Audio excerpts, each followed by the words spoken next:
थकित को शांति का वचन भाई भगत सिंह के द्वारा नवंबर 29। मैं तुझे सम्मति देता हूँ कि अपनी आंखों में लगाने के लिए सुरमा ले कि तू देखने लगे। प्रकाशित वाक्य 3 अध्याय 18 पद। मरकुस अध्याय 8 में प्रभु आत्मिक अंधेपन की बात करते हैं। उसने अपने चेलों से पूछा, जब आंखें हैं तो क्या तुम नहीं देखते, और कान रहते हुए नहीं सुनते, और क्या तुम्हें याद नहीं। पद 18। पहले प्रकार का अंधापन जिसके बारे में प्रभु ने बताया वह मरकुस 8 अध्याय 11 और 12 पद में है।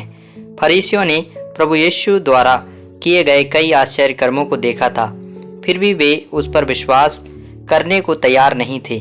भीड़ ने उसे पहचान लिया क्योंकि उसने अधिकार रखने वाले के रूप में सिखाया। मत्ती 7 अध्याय 29 पद, मरकुस 1 अध्याय 22 पद, लूका 4 अध्याय 32 पद में। वे जानते थे कि वह ऐसे आश्चर्य कर्म कर रहा था जैसे पहले कभी किसी भविष्यवक्ता ने नहीं किया था। फिर भी ये फरीसी उससे एक चिन्ह मांग रहे थे। इतना कुछ देखने और सुनने के बाद भी वे प्रभु यीशु पर विश्वास करने में असमर्थ थे। वे बिल्कुल अंधे थे। यही स्थिति आज भी लोगों के बीच पाई जा सकती है। कई मामलों में उनके घरों में ही आश्चर्य कर्म किए गए हैं और उन्होंने देखा है कि उनकी प्रार्थनाओं का उत्तर दिया जा रहा है। फिर भी वे प्रभु यीशु मसीह को अपने उद्धारकर्ता के रूप में स्वीकार करने को तैयार नहीं हैं। यूहन्ना रचित सुसमाचार 6 अध्याय में हम पढ़ते हैं कि जो रोगग्रस्त थे उन पर जो आश्चर्य कर्म उसने किए, उस कारण एक बड़ी भीड़ प्रभु यीशु मसीह के पीछे हो ली। वचन 2।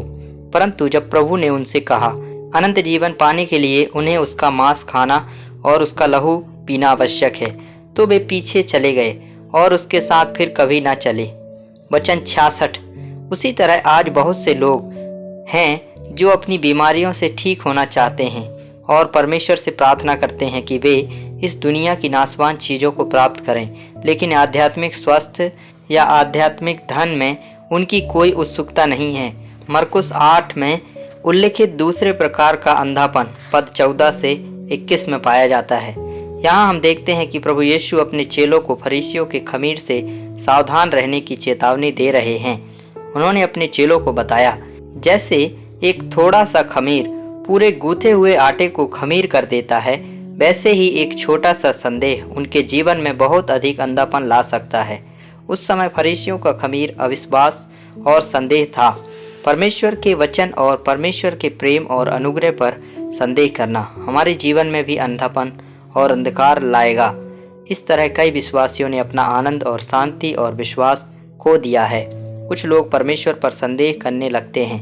परिणाम स्वरूप जब उनकी प्रार्थनाओं का उनके मन चाहे ढंग से उत्तर नहीं मिलता है, अपनी मूर्खता में वे कलीसिया की सभाओं, बाइबल पढ़ने और प्रार्थना और अपने दशमांश देने और अपनी निजी भक्ति में भाग लेना बंद कर देते हैं। इस प्रकार वे अविश्वास के कार्य को अपने जीवन में अंधकार और अंधापन लाने की अनुमति देते हैं। इसलिए प्रभु यीशु ने अपने चेलों को फरीसियों के खमीर से सावधान रहने की चेतावनी दी।